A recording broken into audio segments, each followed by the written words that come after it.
नमस्कार दोस्तों, आप देख रहे हैं लबासना तक। इस समय हम मुखर्जी नगर में, हमारे साथ इंग्लिश का मतलब क्रिस्टोफर सर है बात करने के लिए। आज मुखर्जी नगर बचाओ अभियान के तहत कुछ मीटिंग हुई। सर, क्या मीटिंग हुई यहाँ?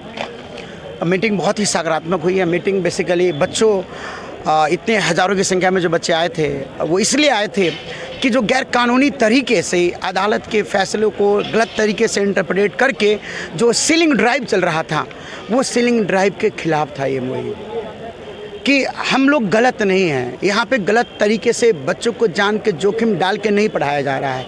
आप क्लासेज आके देखिए, बहुत सारे क्लासरूम बहुत बेहतरीन तरीके से बनाए गए हैं, और जहाँ पे नहीं बनाए वहाँ पे बनाया जा रहा है। लेकिन आप पिक एंड चूज करके ऐसे आप सामूहिक रूप से सबको सील कर रहे हैं, सबको सील कर रहे हैं आप। तो जो उसी सीलिंग के खिलाफ, शिक्षा के दुश्मनों के खिलाफ ये एक मुहिम था। बच्चे ने मैंने कभी नहीं सोचा था कि इतनी भारी संख्या में बच्चे यहाँ पे आ पाएंगे।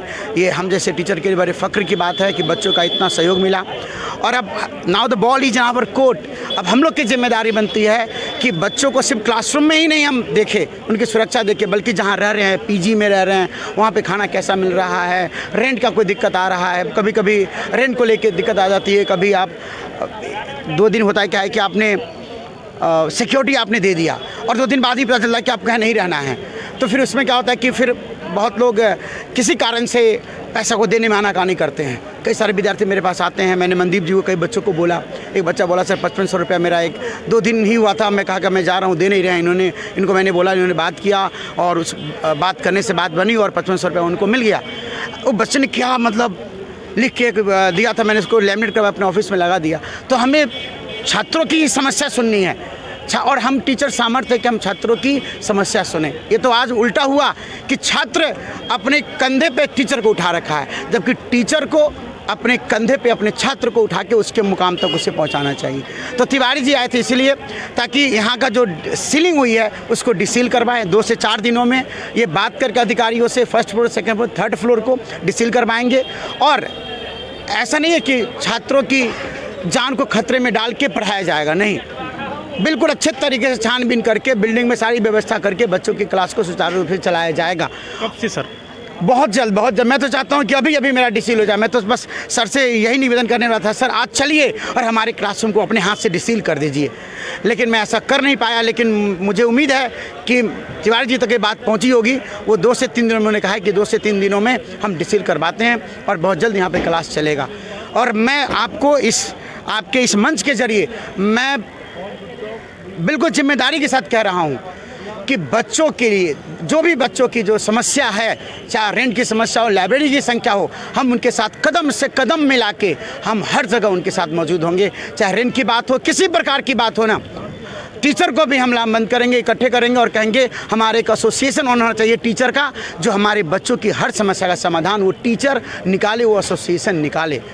सर, काफ़ी बच्चों का कहना है कि हम फीस देते हैं ऑफलाइन का, लेकिन पढ़ाया जा रहा है बीच में ऑनलाइन, ऐसा लगातार हो रहा है। इस पर क्या आपका भी? बिल्कुल, मैं आपके बात से सहमत हूँ। देखिए, मैं चूँकि 15 साल से पढ़ा रहा हूँ और हज़ारों की संख्या में मैं बच्चों को पढ़ाते आ रहा हूँ। तो मेरा जो जन्म हुआ है ना, वो हज़ारों बच्चों को देखकर बच्चों ने मेरे अंदर टीचर को पैदा किया है। तो मैं जितना अच्छे तरीके से अपने बच्चों को अपनी बात पहुँचा पाता हूँ, सिखा पाता हूँ, जब बच्चे मेरी नज़र के सामने बैठे रहते हैं। कैमरा में बच्चों को पढ़ाना, मैं वो पावर बच्चों में नहीं झोंक पाता हूँ जितना कि अगर 1000-2000 बच्चे बैठा देंगे ना, उन सारे 2000 बच्चों को मैं वो सिखा दूंगा जो कभी जीवन में सोचा ही नहीं था। कैमरे में मैं उतना, क्योंकि मैं कैमरा का एक्टर नहीं हूँ। मैं तो जो कहते हैं ना मंच, हमें तो बच्चा सामने रहेंगे, हम तो बच्चों को सिखा देंगे। तो मुझे खुद भी है ना बहुत असहज लगता है जब मैं बच्चों को, ऑफलाइन क्लास के बच्चों को मैं ऑनलाइन पढ़ाता हूँ। अगर ऑनलाइन इनको पढ़ना होता तो ये यहाँ दिल्ली में क्यों आते? अपने घर परिवार को छोड़ छाड़ के, और इतना पैसा वो खर्च कर रहे हैं यहाँ पे, वो घर में बैठ के पढ़ते। लेकिन न मैं चाहता हूँ, न ऑफलाइन का कोई टीचर चाहता है कि वो ऑफलाइन के बच्चों को ऑनलाइन पढ़ाए। बिल्कुल नहीं। ज़िंदगी समझिए वो मुर्दा के साथ है ना, जीवन जीने की बात हो रही है। सर, कुछ रिबीट मिलेगी, छूट मिलेगी कुछ बच्चों को इस पर? किस बात पे? जो क्लास का गैप हो रहा है या फिर जो ऑफलाइन का पैसा हो रहा है, ऑनलाइन पढ़ाया जा रहा है, इस पे गैप कुछ मिलेगा उनको? कुछ रिबीट वगैरह मिलेगा कुछ? देखिए, क्या है कि जो भी बच्चों के हित में है, जिनको बच्चों को जो भी चाहिए होगा, मैं अपील करना चाहूँगा कि जो भी इंस्टीट्यूट में बच्चे जिस भी प्रकार से आते हैं, जैसे हमारे यहाँ बच्चे आते हैं कि सर मैं यहाँ पे अब क्लास नहीं ले पाऊँगा, मुझे ऑनलाइन दे दीजिए, मैं जा रहा हूँ, ऑनलाइन उनको मिल जाता है कि आप ऑनलाइन दीजिए। लेकिन मैं यही कहता हूँ कि अगर रह सकते हो तो यहीं पे रहो, क्योंकि रिकॉर्डिंग से तुम ढंग से नहीं सीख पाओगे, डिसिप्लिन डेवलप नहीं होगा, वो आज पढ़ोगे कल नहीं पढ़ोगे। तो मैं तो यही आग्रह करता हूँ कि ऑफलाइन अगर सीख सकते हो ना तो ऑफलाइन यहाँ 6 महीने रह लो, 8 महीने रह लो, क्योंकि ऑनलाइन नहीं सीख पाता है। वीडियो इकट्ठा होता चला जाता है, वीडियो इकट्ठा होते जाता है। पढ़ाई लिखाई साधना है, वो ऐसे नहीं है कि ऑनलाइन आ गया, आज अपना मोबाइल में तो है ही, मैं कल देख लूँगा, परसों देख लूँगा, 10 दिन बाद देख लूँगा, कभी नहीं देख पाता है। फिर से बच्चे मेरे पास आते हैं कि सर मैंने ऑनलाइन क्लास आपका लिया था, मैं आगरा से हूँ, मैं लखनऊ से हूँ, मैं इलाहाबाद से हूँ, सर फिर से ऑफलाइन मुझे क्लास लेना है। तो ऑफलाइन में जितने अच्छे तरीके से बच्चे सीख सकते हैं ना, वो नहीं सीख सकते ऑनलाइन में। लेकिन टीचर की भी मजबूरी है, सरकार बंद ही कर दिया। मैं तो नहीं पढ़ा रहा था, ये बच्चे जान रहे होंगे, मैं नहीं पढ़ा रहा था, लेकिन मेरे घर वाले ने परेशान कर दिया मुझे कि नहीं आप बच्चों को पढ़ाइए, क्लास दीजिए, क्लास दीजिए, क्लास दीजिए, क्लास दीजिए। बोले नहीं, मुझे अपने डिस्टिल करवाऊंगा, मैं ऑफलाइन ही बच्चों को पढ़ाऊंगा। बोले नहीं, बच्चे बहुत परेशान होंगे, बहुत परेशान होंगे, आप जाके ऑनलाइन पढ़ाइए। तो मुश्किल से मैंने एक क्लास अभी 1 घंटे क्लास लिया, मैं प्रीपोजिशन के मैंने क्लास लिया, वो भी ज़बरदस्ती, क्योंकि मैं ऑफलाइन ही पढ़ाना चाहता हूँ बच्चों को। और एड़ी चोटी का जोर लगा के तिवारी जी के यहाँ जाना हुआ, तिवारी जी के यहाँ गया, हमें सीएम से बात किया है, सीएम से मुलाकात होगी, तो वहाँ मुलाकात करने के लिए हमारे कुछ लोग शाली ओबराय से मिलने गए, राजा इकबाल से मिले, जहाँ भी जाना है ना, कोर्ट में जाना, कोर्ट में जा रहा हूँ। हाई कोर्ट में 3 तारीख को डेट मिली थी, वहाँ पे गया, फिर हमें 3 से 7 मिल गया, 7 को गए, 7 से फिर हमें 15 को मिला, 15 को जाएंगे।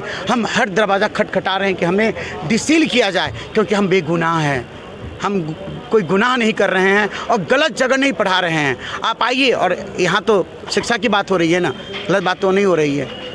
सरकार हमसे GST भी लेती है, सरकार हमसे इनकम टैक्स भी लेती है, हर चीज़ लेती है ना। तो सरकार का भी धर्म दायित्व बनता है ना कि यहाँ पे देखिए कि क्या व्यवस्था है, और बंद करने के बजाय बेहतर व्यवस्था बनाने का प्रयास किया जाए। Ceiling is not a solution, इस सीलिंग एक नए समस्या को क्रिएट कर रहा है। अंत में सर 5 गुरु मंत्र छात्रों के लिए। छात्रों के लिए 5 गुरु मंत्र तो हम बचपन से सीखते आ रहे, स्वान निद्रा, काक चेष्टा, बको ध्यानम, अल्पाहारी, गृह त्यागी, ये विद्यार्थियों का लक्षण है। घर को त्याग दो, घर के त्यागने का मतलब सन्यासी बन जाओ नहीं, घर की चिंताओं से मुक्त हो जाओ। चिंता रखोगे तो फिर पढ़ाई लिखाई नहीं हो पाएगा, कम खाओ, नींद कम आएगी। स्वान निद्रा मतलब डॉग की तरह नींद, मतलब नींद में भी जागरण होना चाहिए। और काग चेष्टा, लगातार जब तक मंजिल मिल ना जाए, निरंतर प्रयास करते करते मर जाऊंगा। एक न एक दिन तो मर ही जाना है ना, मर जाएंगे, एक दिन राख में मिल जाएंगे, लेकिन परिश्रम के भट्टी में अगर जल के मरेंगे तो राख में नहीं, लाखों का इंसान, करोड़ का इंसान बन जाएंगे। और बको ध्यानम, एक पैर पे खड़ा होके बगुला जैसे ध्यान लगाते रहता है ना, जब तक मछली मिल नहीं जाती है पैर नहीं जाता। जैसे हम अपने मंजिल को पा नहीं लेना, तब तक हम घर की तरफ नहीं जाएंगे। घर तो तभी जाएंगे जब कंधे पे सितारे सज जाएंगे, माँ तेरा बच्चा इंस्पेक्टर बन के आया है। यही कहेंगे 5 मंत्र रही है, एकदम सब कुछ मुक्त होकर मेहनत कीजिए। मोहब्बत और मेहनत कभी बेकार नहीं जाती है। मन लगा के मोहब्बत कीजिए, मन लगा के मेहनत कीजिए, मंजिल बहुत आसान हो जाए। आपका बहुत बहुत धन्यवाद। Thank you.